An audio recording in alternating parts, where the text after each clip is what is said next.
ಅವಶ್ಯಕತೆ ಮುಗಿದ್ಮೇಲೆ ಕೊಡೆ ಯಾರು ಹಿಡಿತಾರೆ ಅಲ್ವಾ? ಈ ಮಳೆನೂ ಅಷ್ಟೇ, ಇತ್ತೀಚೆಗೆ ಯಾಕೋ ಕೊಡೆ ಹಿಡಿಯೋರ್ಗಿಂತ ಬಕೆಟ್ ಹಿಡಿಯೋರ್ ಕಡೆನೆ ಜಾಸ್ತಿ ಸುರಿತಾ ಇದೆ ಅಲ್ವಾ? ಅರ್ಥ ಮಾಡ್ಕೋ, ಅವ್ನ ಜಸ್ಟ್ ಫ್ಯಾಮಿಲಿ ಫ್ರೆಂಡ್ ಅಷ್ಟೇ. ಹಾವು ಇಣಿ ಆಟದಲ್ಲಿ ಮಾವುತನ್ಗೇನ್ ಕೆಲ್ಸ?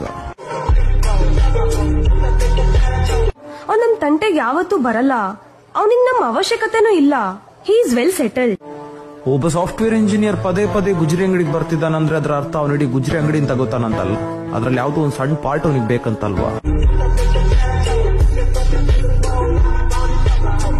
ಅವ್ನಂಗ್ ಪರಿಚಯ ಆದಾಗಿಂದ ಇವತ್ತಿನವರೆಗೂ ನನ್ ಜೊತೆ ಒಂದ್ ದಿನಾನು ಕೆಡ್ಡಾಗ ನಡ್ಕೊಂಡಿಲ್ಲ ಗೊತ್ತಾ? ಒಲೆ ಇನ್ನೂ ಒಂದೇ ಸ್ಪೀಡಲ್ಲಿ ಉರಿತಾ ಇದೆ ಅಂದ್ರೆ ಅದ್ರ ಅರ್ಥ ಇನ್ನೂ ಬೇಳೆ ಬೆಂದಿಲ್ಲ ಅಂತಲ್ವಾ? ಹಂಗಲ್ಲ ಕಣೋ. ಅಪರಾಧ ಖಾತ್ರಿಯಾದ ನಂತರವೂ ಅಪರಾಧಿ ಅಪರಾಧದ ಪರವಾಗಿ ನಿಲ್ತಾನಂತಂದ್ರೆ ಅಪರಾಧದಲ್ಲಿ ತನ್ನ ಶಾಮೀಲು ಇದೆ ಅಂತಲ್ವಾ? ಅವಶ್ಯಕತೆ ಮುಗಿದ ತಕ್ಷಣ ಮೊದಲು ಕಡಿಮೆ ಆಗದೆ ಪ್ರೀತಿ ಅಲ್ವಾ? ಆಗೋದಿಲ್ಲ, ಆದ್ಮೇಲೆ ಅರಿವಾಗೋದು. ಅದೊಂದು ಅದ್ಭುತ ಆಲೋಚನೆ ಹೊರತು ಅದರಲ್ಲಿ ಅಂಥದ್ದೇನೂ ಇರಲಿಲ್ಲ.